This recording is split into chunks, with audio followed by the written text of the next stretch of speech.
Access Sportsnet Lakers brought to you by your Toyota dealers. We make it easy. Chris McGee, Mike Bresnahan, James Worthy. We got Allie and Trudell down at the arena.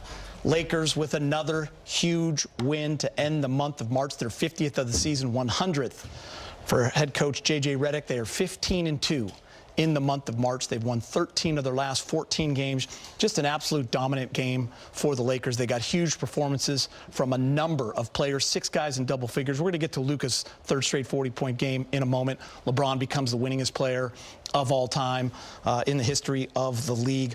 But, James, this game was won for me in that second and third quarters. The Lakers scoring 78 points in those 2 quarters and absolutely blowing out the Cavs. And that's what's impressed me the most over a period of time as we've watched the Lakers over the last several months, December, January.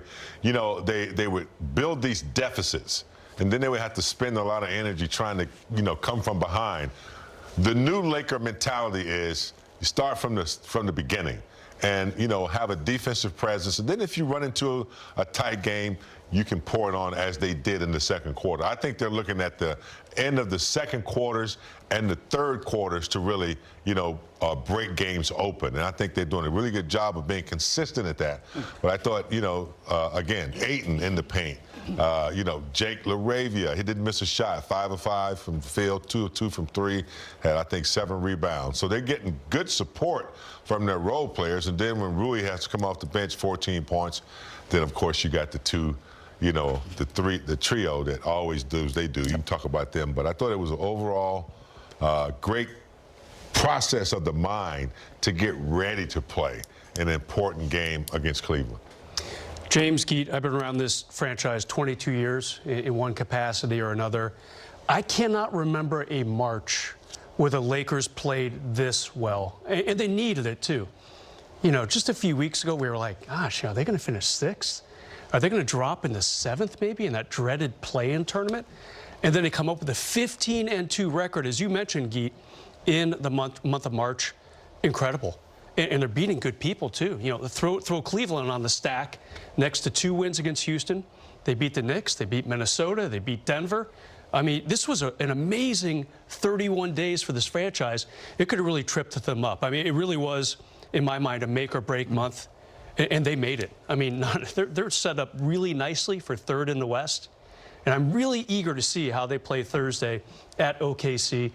Obviously, the clear class of the West. Maybe San Antonio's not too far behind them, but I can't wait to see how that looks in OKC in 48 hours. Thank you for your patience. We are going to get to Luka Doncic right now.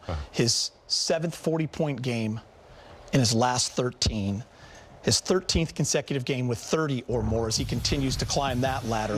The 3rd youngest player ever to 15K, 15,000 points, and the 2nd most points scored in the month of March ever. You see the fastest to 15K right there.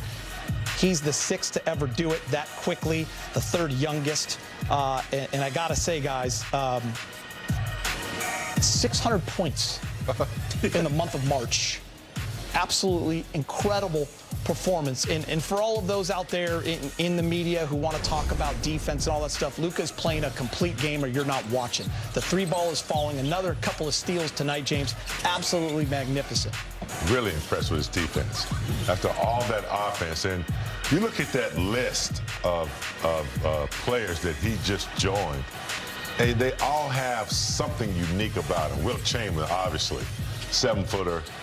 The Big Dipper, Kareem, the Sky Hook, Elgin Baylor, you know, he did everything. Michael Jordan, and then Luka joins that list of dominant players. And the way he does it is just as unique as the guys on that list. He has a style of his own. You can't speed him up. It doesn't look like he's really working hard to get plus 40 points 3 times in a row. It just happens. Before you know it, he's got a shot, he's open, he's at the foul line. But there you go, most points scored in the month of March in a single season, Geeter. In big game. If he would have been able to play, allowed to play against the Wizards, he probably would have gone for 80. He would have been ahead of Michael Jordan. And by the way, can I just interject and say he had 12 assists. He was 10 for 10 from the free throw line and 5 rebounds. Crazy. And no turnovers. How about that? Wow. That's a good ratio right there. 12 to 0. That's not nothing. I mean, look, only 10 guys ever have scored that many points in a month, and it's just incredible to watch what he's doing right now. And I think the 3-ball is really, really his champion right now. He didn't have confidence in it earlier in the season. It was frustrating him. You know, he was kind of like, well, I'm just going to keep shooting him. You know, the media was kind of poking around it a little bit, writing about it, asking him about it. The team wasn't playing great. I mean, they were playing good, but not, you know, not the level they are now. And James, once he starts getting that shot going, he finished the month over 40% from deep. I mean, that's just an incredible weapon to have, in addition to setting your teammates up. And Geet, the fun factor is here. Yes. He's having a great time. He just alluded to it in his walk-off interview with Mike Trudell. We're really enjoying playing for each other right now.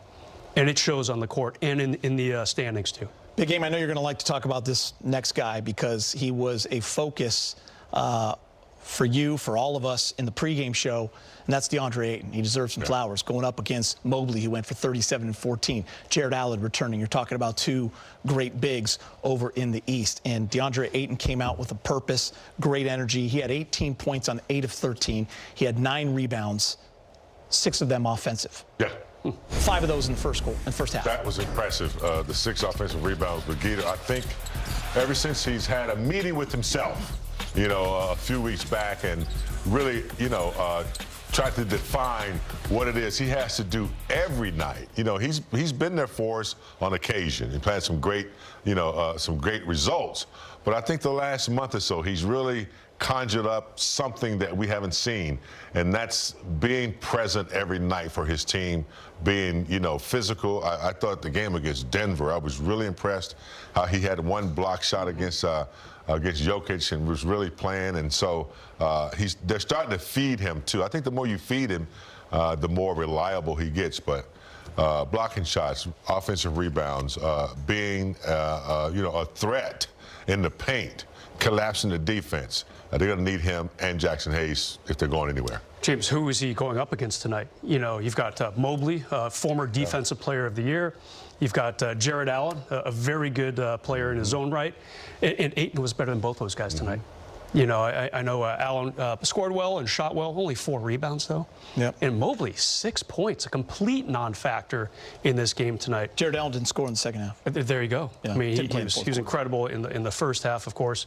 And so there's been these games where Ayton does this. There was a game quite a few months ago, back in November, where he was better than Wembanyama. Wembanyama fouled out in that one. And yet there's games like you were alluding to, James, where you've got him going up against Jokic in overtime of that game. He outplayed Jokic in that OT, really shoved him off balance on a couple of forays into the paint, blocked that one shot that you were just alluding to. So you can see this from Ayton, where he can play against the best in the game. What a great month for him as well. And Jackson Hayes, too. He didn't do much tonight because Ayton was so spectacular. Quick shout out to Jake LaRavia, who got the start tonight with no Marcus Smart. He was perfect from the field, as James mentioned. Nice. 2 for 2 from 3. Kind of broke out of that slump. 5 for 5. 14 points and a team high plus 23. And by the way, he has stayed the course the entire time, plays hard. He's been playing great defense. That's why he's in this rotation. Donovan didn't get out to a good start. That wasn't by accident. I think the pressure, the physicality, the size that he's bringing to that position, he's honing in on being a defensive player for JJ. You can tell JJ's probably been talking to him, or Nate McMillan, say, hey, lockdown defender, everything else will come. He has size, he has quickness, he's not afraid to stick his nose in there. I think he slowed Donovan down earlier, didn't give him anything easy, and that made it tough for him the entire night. Yeah, Donovan Mitchell, 1 for 6 in the first half, 2 points. And we talk about the Lakers defense a lot. This entire season, we've talked about them a lot. The first 3 or 4 months, it was like, ooh, what's wrong with this defense? You know, they're bottom 10 in defensive rating. And now, James Geet, when we do talk about the defense, it is in a very positive light, and deservedly so. I think Luka has really stepped up his defensive effort. Ayton, starting with that Denver game a few weeks ago, you know, it seemed like he was a little impatient with his role. And then that game happens, it's like, okay, we see you, DeAndre. And I feel like LeBron's playing great defense now. And this thing is really, really clicking. When you hold Mitchell and Mobley to 16 combined points, you're really doing something special. Those are two really gifted players right there. Lakers have now won 4 in a row. They've won 13 and 14, 15 and 2 in March, and they picked up their 50th win. And this young coach, J.J. Redick, the first to do it